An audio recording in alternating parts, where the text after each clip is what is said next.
Hello, darlings. How the dickens are you? Today I'm going to talk about God. And not just God, but I'm going to talk about the karmic cycle and what that's all about, according to the emissaries, not according to me. I'll tell you all about it, and you might agree, or you might not. I'll tell you all about it on the other side.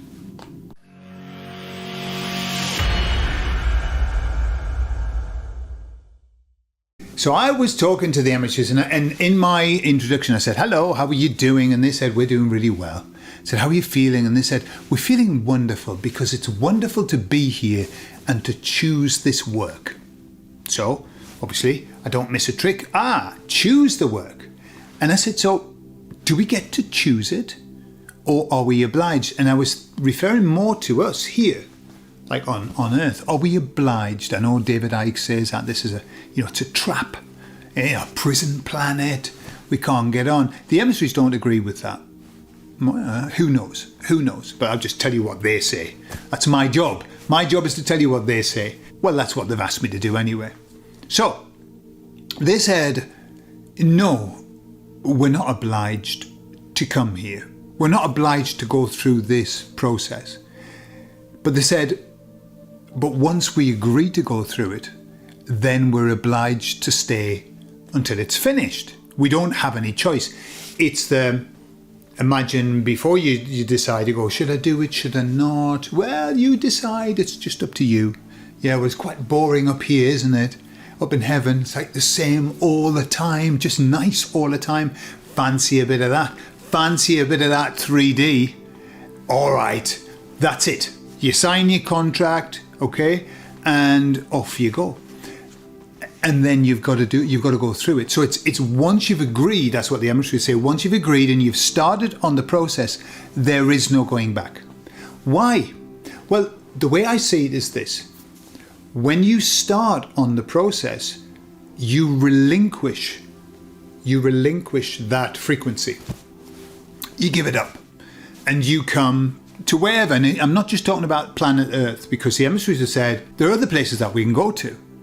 And so once we signed the contract, it's like, I suppose, when you climb up one of those ladders in a swimming pool where it's really high and there's a diving board, right? You're at the top there, way, and you go, no, I'm going to dive. I am going to dive. And when you get to the end and you dive off, you can't change your mind. Once you've started, that's it. You're committed. You can't go, I've changed my mind. No, too late. You are going down, baby. And so what they're kind of saying is, once you're in that loop, the only thing you can do is to go down, be in the water, get out of the water, swim to the side, and then climb back up the ladder again. So that's kind of what they were referring to. It's this karmic loop of once you start, I've started, so I'll finish. That's what it is. Who used to say that? I've started, so I'll finish. Can't remember. Somebody on the television anyway. What they did say was that you can have breaks in between. You don't have to do it like constantly. You can have breaks. And according to, I would imagine, and this is just in my imagination, that when you finish one lifetime and you go up, you're at a certain level. And you won't be able to go any higher because you're still in this cycle. But you can stay there for a while and you can do jobs. You can become a gardener or wash the pots or whatever you fancy. Yeah, and when I've done the in-between lives with people, they've got jobs like working in schools, teaching people from the lessons that they've learned, etc., etc. So you can have a break. They also said that you can go to other places that aren't quite as challenging as Earth. Yeah, like nicer places. And I found that when I've done like past life regressions, people have been in some lovely places, lovely, like all beautiful, and they're just gardening and read everyone's mind and everyone's happy and everything. That's also an option. So I said, but why do people choose to come to Earth? And they said, well, Earth is the shortcut version. It's the fast version. You're on the treadmill, whee, here on Earth. Whereas I suppose if you go to somewhere that's all love and light and gorgeous, the evolution of your soul to get back to that power isn't going to happen as quickly. but it might be a nice break. It might just be something lovely. To be able to tend to a few dandelions and have a cup of chai in the afternoon with no worries, except what other things you're going to plan tomorrow. That would be quite... I'm talking about it. I'm starting to like it. I like how it sounds. But anyway, we've chosen to come down here on Earth, at least this time. But they said that's basically the way it goes. You've got to finish the cycle once you've started, but you know fine well what you're getting into. This is the thing. Like we go, why did I choose? You knew fine well. I knew fine well what I was getting into when I signed that contract. And it wasn't a contract with the devil. It was a contract with God, which I'm going to come to now. So I'm sure some of you, a lot of you probably know about or have read Conversations with God by Neil Walsh. Yeah, Neil Donald Walsh, something like that. And the idea of the Conversations with God, the premise at the beginning is that God is there in this isolation tank on his own. And I'm saying his because I don't know how to gender God, but I'm not going to get into genders at the moment. I'm not going to ask him what his pronouns are, what his pronouns are, what their pronouns are. Don't know, not interested. But it just comes out that way. So there's God on their own, yeah? Just sitting there going, this is very boring, isn't it? This is very boring. I don't even know who I am. I don't even know what I look like. I haven't even got a mirror. I haven't got a mirror to check. Yeah. And then God has this fantastic idea that why don't I split myself off and send myself off to have experiences so that I might know who I am. Like, know thyself. Yeah, and that's a premise of it, and it's something that resonates with me, and it's something that I've used as a premise. Is it true? I do not know. Is it true? I have no idea. But that's the premise. So I was asking the emissaries about this. They said, "So look, give me in the most concentrated term, what are we doing? Why are we doing this? What's the big picture?" And they said, we are here to bring glory to God. That was their succinct answer. We're here to bring glory to God. And I said, well, I don't understand that.